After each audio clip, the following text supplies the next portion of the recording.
देखिए भाई, class 6 student, class 6 हमारी जो एक्सरसाइज चल रही है वो चल रही है 8.3। ठीक है, इसमें हम क्वेश्चन नंबर 9 तक आपको करा चुके हैं, जो कि पेज नंबर है 108 पर। क्वेश्चन 9 इसमें कंप्लीट हो गए हैं। इसके बाद है क्वेश्चन नंबर 10 क्वेश्चन देखो 108 पेज पर, पेज नंबर 108, 108 पेज पर है क्वेश्चन 10 कि if 10 worker working for 4 hour complete the work in 12 days, यानी 10 वर्कर अगर वर्क करें तो 4 घंटे पर डे के हिसाब से वो 12 दिन में वर्क को कंप्लीट कर सकते हैं। In how many days will 8 worker working for 6 hour complete the same work, यानी उसी वर्क को अगर 8 वर्कर करें 6 घंटे पर डे काम, तो कितने टाइम में वो कंप्लीट हो जाएगा। इसके लिए बना लेते हैं टेबल। तो यहाँ पर हैं 3 चीज़ें हैं। अब देखिए क्वेश्चन थोड़े से बड़े हो गए हैं। एक तरफ तो क्या है, वर्कर, फिर है टाइम यानी कि आवर लिख लेते हैं, फिर है डेज़। ठीक है, ये आवर है, डेज़ हैं, वर्कर हैं। तो 10 वर्कर 4 घंटे काम करके 12 दिन में कंप्लीट कर लेते हैं। 8 वर्कर 6 घंटे पर डे वर्क करके कितने दिन में कंप्लीट करेंगे, यानी हाउ मैनी डेज हमने मान लिया x दिन में कंप्लीट करेंगे। तो 9 तक जो क्वेश्चन थे वो उसमें देख रहे होगे आपको, उसमें 2 चीज़ें थी, यहाँ पर 3 चीज़ें हैं, यानी कि कंबाइंड हो गए दोनों। तो उसके लिए हमको क्या करना है अब इसमें देखना है कि इसमें हम एरो कैसे लगाएं। पहले देखते हैं हम दिन के साथ में आवर का एरो, कि इनका एरो कैसे लगेगा। तो इन दोनों पर ध्यान रखेंगे केवल। जब 12 दिन में 4 घंटे काम होता है तो x दिन में या ऐसे मान लीजिए कि 4 घंटे पर डे काम करके हमको 12 दिन लगते हैं, तो 6 घंटे पर डे काम करेंगे तो हमको कम दिन लगेंगे।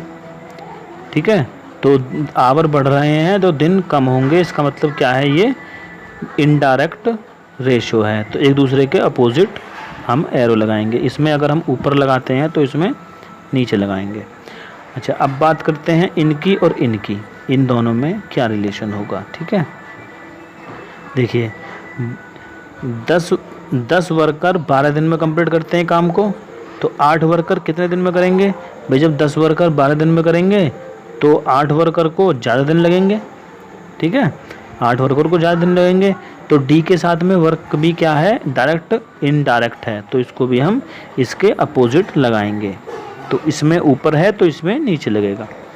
ठीक है, इसके बाद क्या करते हैं, अब पहले हम लेते हैं वो पार्ट जो x वाला है। तो x वाला पार्ट है ये 12 और x, तो एरो लगा हुआ है इसमें नीचे से ऊपर की तरफ, तो नीचे से ऊपर की तरफ ही लिखेंगे x/12 इज इक्वल टू, इधर देखिए इधर है 4 से 6 की तरफ को, तो 4 से 6 की तरफ ही लिखेंगे, इनटू ये है 10 से 8 की तरफ, तो 10/8 लिखेंगे।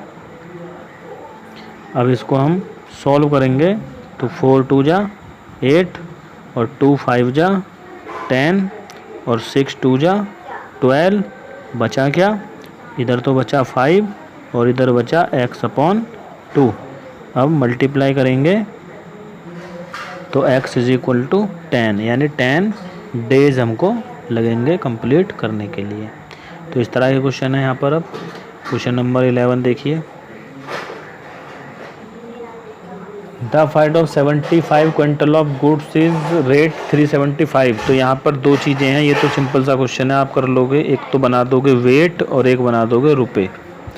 तो 75 वेट है तो उसका है 375 रुपये। तो 42 कुंटल का कितना होगा, हमने मान लिया x होगा। तो ये क्या है, डायरेक्ट प्रोपोर्शनल है, क्योंकि जैसे जैसे वेट बढ़ेगा रेट भी बढ़ेगा, वेट अगर घटेगा तो रेट भी घटेगा। तो दोनों एक तरफ को लगाओगे तो ये हो जाएगा 75/42 इज इक्वल टू 375/x। बस इसके बाद आप जानते हैं क्रॉस मल्टीप्लाई करके एक्स की वैल्यू फाइंड कर लीजिए, वही आंसर आपका होगा। क्वेश्चन नंबर 12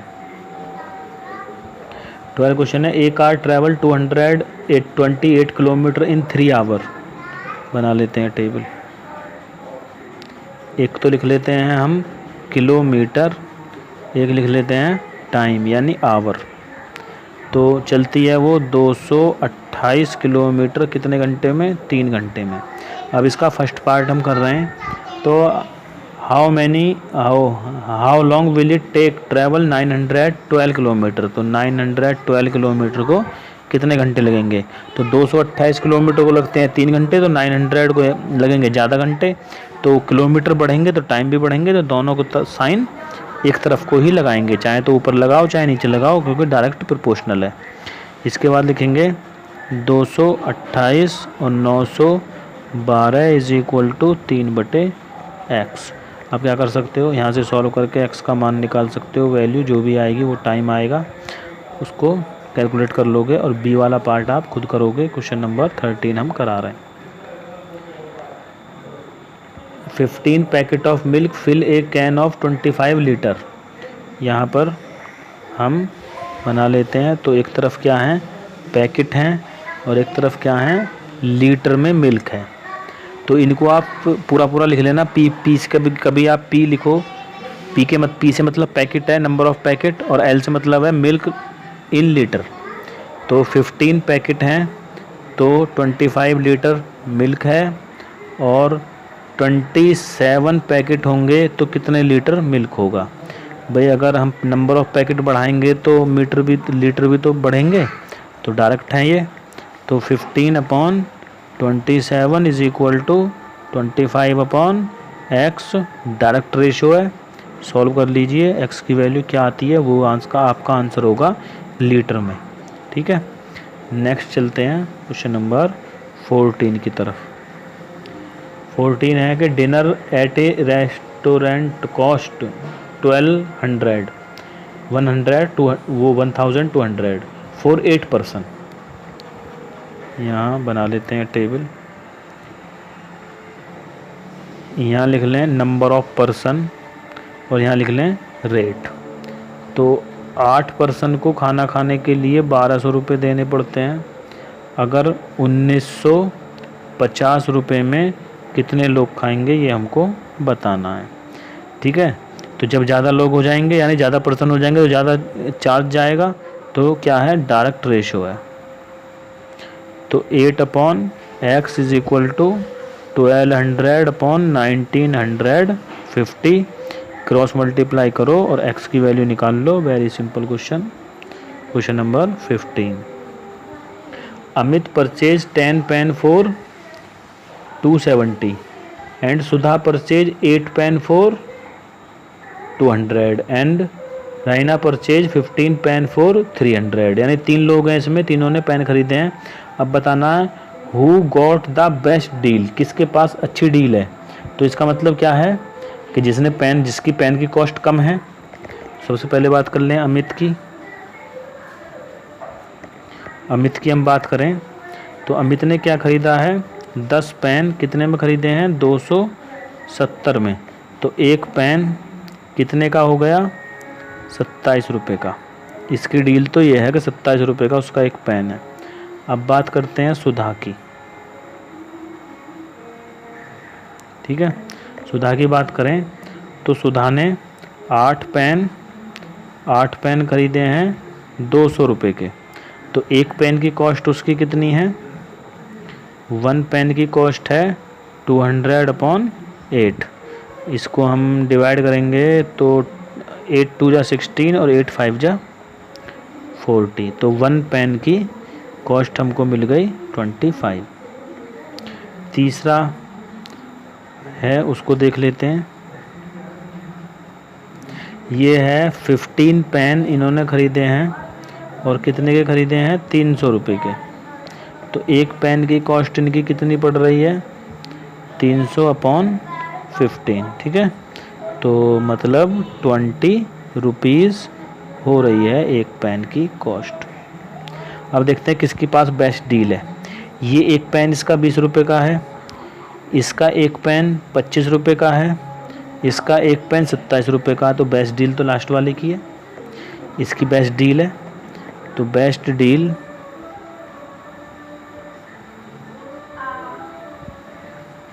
जो है वो कौन है, लिख सकते हो बड़ी आसानी से, कोई प्रॉब्लम नहीं है। Last question, question number 16। Ram cycle 18 kilometre in 3 hour. Ram 3 घंटे में 18 किलोमीटर चलाता है। And Balram 20 kilometre in 4 hour, 4 घंटे में 20 किलोमीटर जाता है। Who has the better speed, यानी अच्छी स्पीड किसकी है। तो सबसे पहले बात करें राम की। राम का टाइम है 3 घंटे, डिस्टेंस है 18 किलोमीटर, ठीक है। उसके बाद स्पीड आप जानते ही हैं, डिस्टेंस अपॉन टाइम फार्मूला होता है। तो डिस्टेंस हो गई 18, टाइम हो गया 3, इसका मतलब हो गया 3 6 जा 18। तो स्पीड आ गई 6 किलोमीटर पर आवर, ये राम की स्पीड है। आगे चलते हैं श्याम नहीं बलराम है, बलराम पर चलते हैं। इसका टाइम है 4 आवर और डिस्टेंस है 20 किलोमीटर। अब स्पीड की बात करें तो स्पीड होगी डिस्टेंस अपॉन टाइम, तो 20/4 इज इक्वल टू 5, यानी कि speed is equal to 5 kilometre per hour. ये स्पीड हो गई किसकी, बलराम की। अब पूछा उन्होंने किसकी स्पीड बेटर है, तो इसकी 5 किलोमीटर पर आवर है, इसकी 6 किलोमीटर पर आवर है, तो राम की स्पीड बेटर है, राम की स्पीड बेटर है, लिख लेना इसमें। उसके बाद है how long will each take to cover distance of 60 kilometre. 60 kilometre को जाने में दोनों कितना टाइम लेंगे। तो राम की बात करें, राम की स्पीड कितनी है 6 किलोमीटर पर आवर, डिस्टेंस उसको कितना चलना है 60 किलोमीटर, तो उसको टाइम कितना लगेगा। टाइम का हम फॉर्मूला बनाएं तो टाइम का फॉर्मूला बन जाएगा, ये टाइम का फॉर्मूला बनेगा हमारा, क्योंकि speed is equal to distance upon time, तो डिस्टेंस अपॉन स्पीड हो जाएगी। तो डिस्टेंस है 60 और स्पीड है 6, तो वैल्यू आएगी 10 आवर, यानी कि राम को तो लगेंगे 10 घंटे। बात करें फिर श्याम की, बलराम की। बलराम की स्पीड है 5 किलोमीटर पर आवर, डिस्टेंस इसको भी 60 किलोमीटर चलनी है, तो टाइम इसका कितना लगेगा। टाइम होगा speed distance upon speed, distance upon speed, तो डिस्टेंस 60 है, ये है 5, तो आ जाएगा 12, इसको लगेंगे 12 घंटे, तो टाइम हो गया 12 घंटे। तो बलराम को 12 घंटे लगेंगे, उसको 10 घंटे लगेंगे। तो ये हमारा क्वेश्चन था, एक्सरसाइज आपकी कंप्लीट है।